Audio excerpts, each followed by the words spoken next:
पनवेल महानगरपालिका सार्वत्रिक निवडणूक 2025 ह्याच्या अनुषंगाने महानगरपालिकेने आत्तापर्यंत ज्या ज्या स्टेजेस आपल्याला पूर्ण करायच्या आहेत त्या ऑलमोस्टली पूर्ण करत आणलेल्या आहे, ज्याच्यामध्ये प्रभागांची निर्मिती, प्रभागांच्या ज्या वॉर्ड फॉर्मेशन आपलं झालेलं आहे, प्रभागनिहाय आरक्षण जे आपल्याला करायचं होतं त्या आरक्षणाची आपली प्रोसेस पूर्ण झालेली आहे. अशा विविध टप्प्यांची आपण कारवाई पूर्ण झालेली आहे. त्यानुसार प्रभागनिहाय मतदार याद्या ज्या आपल्याला प्रसिद्ध करायच्या होत्या त्या देखील आपण प्रसिद्ध केलेल्या आहे. ज्या हरकती सूचना आल्या होत्या त्या अनुषंगाने त्या आपण व्हेरीफाय करून त्याची देखील कारवाई पूर्ण झालेली आहे. आणि आता महानगरपालिकेने मतदानाचा जो निवडणुकीचा कार्यक्रम जो आहे तो आपण घोषित केलेला आहे आणि ह्या घोषित कार्यक्रमाच्या अनुषंगाने विविध तारखा वगैरे आम्ही त्या प्रस्तुत केलेल्या आहेत. त्यानुसार एकूण 6 निवडणूक निर्णय अधिकारी आपल्याकडे ह्या ठिकाणी असतील.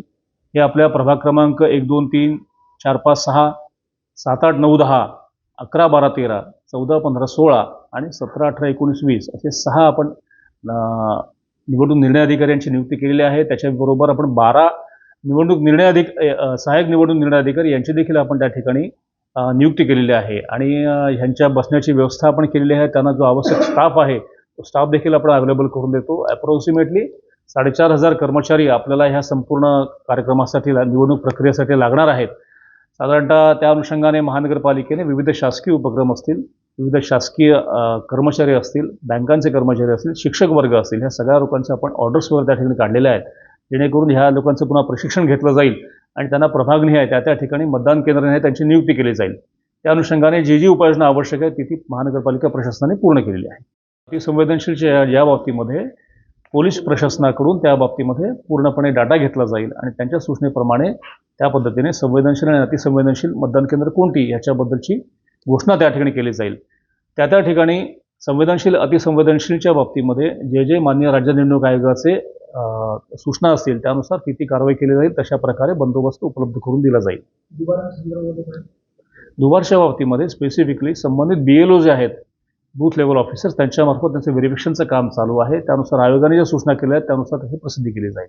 तर मतदारांना आकर्षित करण्यासाठी खास प्रयत्न काय केले जाणार आहेत? काय स्वीप ॲक्टिव्हिटी जी असते ज्याच्यामध्ये मतदाराच्या जे नवीन आलेले मतदार असतील, जे जुने मतदार असतील ह्यांच्या अनुषंगाने समाजातील प्रत्येक घटकामध्ये प्रत्येक मतदाराने निवडणुकीचं त्यांचं जे आद्य कर्तव्य आहे, त्यांचा हक्क जो आहे तो पूर्णपणे त्याचा वापर करावा. ह्या अनुषंगाने मतदारांमध्ये जनजागृतीचा मोठा व्यापक आपण कार्यक्रम हाती घेणार आहोत.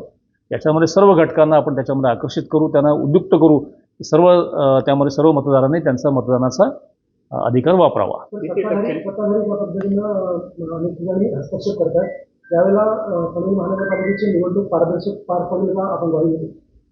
कोणी कितीही हस्तक्षेप केला त्याचा हा प्रस्ताव येत नाही. त्यामध्ये मतदान आणि इलेक्शनची पूर्णपणे प्रोसिजर ही पूर्णपणे पारदर्शक पद्धतीनेच कारवाई केली जाते. किती टक्क्याने वाढ होईल मतदारांमध्ये असं तुमचं लक्ष आहे? गेल्या सार्वत्रिक निवडणूक 2017ला 59% मतदान झालेलं होतं. ह्यावेळेस मात्र ते कमीत कमी 75% कसं पोहोचेल या दृष्टीने आम्ही त्याची व्यूहरचना केलेली आहे. या दृष्टीने उपाययोजना आम्ही केलेली आहे आणि स्वीपची ॲक्टिव्हिटी आपण पूर्णपणे अत्यंत व्यापक रूपाने आपण राबवणार आहोत.